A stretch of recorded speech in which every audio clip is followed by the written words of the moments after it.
한 주간 지역에서 가장 주목받은 뉴스와 여론을 소개해드리는 이슈 브리핑 시간입니다. 학교를 떠나는 교사가 늘고 있습니다. 지난해 대구에서 370명, 경북은 437명이 교단을 떠나 5년 전보다 각각 60%, 20% 증가했습니다.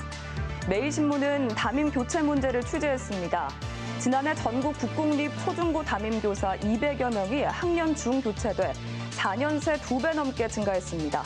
과반수가 초등교사였는데 학부모 요구에 따른 교체가 가장 많았습니다. 교원단체들은 교내 관리직급이 학부모의 갈등을 피하려고 담임을 임의로 교체하는 사례도 많다고 지적했는데요.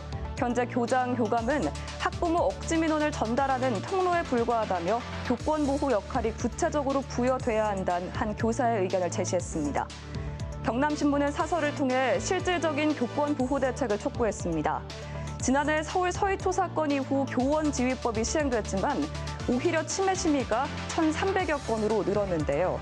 교권 침해 심의 기능을 학교에서 단순히 교육지원청으로 넘긴 것만으로는 교권 침해가 줄지 않는다고 지적했습니다. 이와 함께 아동복지법이나 학교 안전사고 예방 및 보상법률 개정 같은 실질적인 교권 보호제도 개선이 필요하다고 강조했습니다. 조선일보는 학생 휴대전화를 수거하는 것이 인권 침해가 아니라는 국가인권위원회의 판결을 취재했습니다. 2014년 인권 침해라고 봤던 입장을 10년 만에 바꾼 건데요.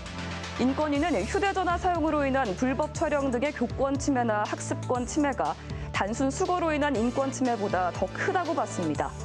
이번 결정이 일부 광역단체에서 시행 중인 학생 인권 조례와 충돌할 것이란 전망과 함께 과거로 퇴보한 결정이라며 반발하는 일부 단체의 목소리도 함께 전했습니다. 다양한 가치관과 의견이 공존하는 교육 현장, 추락한 교권을 바로 세우고 교육 주체 간 신뢰를 높이기 위한 더 많은 논의가 필요할 것 같습니다. 주민 2천여 명이 사는 대구 군위군 북해면. 최근 이곳을 관할하는 북해 파출소에 상주하는 경찰관이 6명에서 파출소장 1명으로 줄었습니다. 대구경찰이 중심지역 관서제를 도입했기 때문입니다. 다음 소식입니다. 지구대와 파출소 두세 곳을 묶어 치안 수요가 많은 한 곳에 경찰력을 집중 배치하는 중심지역 관서제가 논란입니다. 경찰은 인력 운용의 탄력성이 높아진다는 입장이지만 치안 공백 우려도 큰데요. 매일신문은 지구대와 파출소 정원 문제를 취재했습니다. 대구경찰청 산하 지구대와 파출소 정원 미달률은 56.1%로 대구는 전국에서 대전에 이어 두 번째로 높았습니다.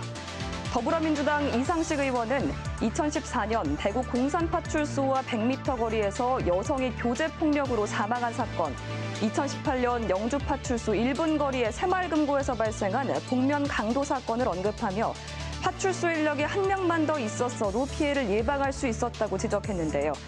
증언이든 구조조정을 통해서든 지구대와 파출소의 범죄 대응 능력을 제고시켜야 한다고 강조했습니다. 농민신문은 농촌의 열악한 치안 상황을 전했습니다. 전국 치안센터 700여 곳 중 54%인 400곳은 근무자가 없었는데 특히 농촌 지역이 많았습니다. 지난 7월 기준 경북은 89곳 중 71%가 상주 인력 없이 비어 있었는데요. 경찰청이 업무 효율화를 명목으로 치안센터를 폐지한다는 계획을 내놓으면서 치안 서비스가 열악한 농촌 지역의 불안을 높이고 있다는 겁니다. 세계일보는 중심지역 관서제에 대한 현장의 반발을 취재했습니다. 전국경찰직장협의회는 관할 면적이 넓어져 출동시간 지연이 불가피하고 도시의 소외지역과 농어촌 지역은 치안력 부재가 심화하고 있다고 주장했습니다. 또 현직 경찰 간부가 국민청원에 중심지역 관서제 확대를 실시한 조지호 경찰청장에 대한 탄핵을 요청했고요. 전북도와 부산시, 경기 양평군 의회에서는 중심지역 관서제도 폐지 결의안을 채택하기도 했습니다. 중심지역 관서제 시행에 따른 치안 공백 우려가 커지고 있습니다. 이런 우려를 불식시킬 정부의 대안이 나올 수 있을지 지켜봐야겠습니다. 지금까지 이슈 브리핑이었습니다.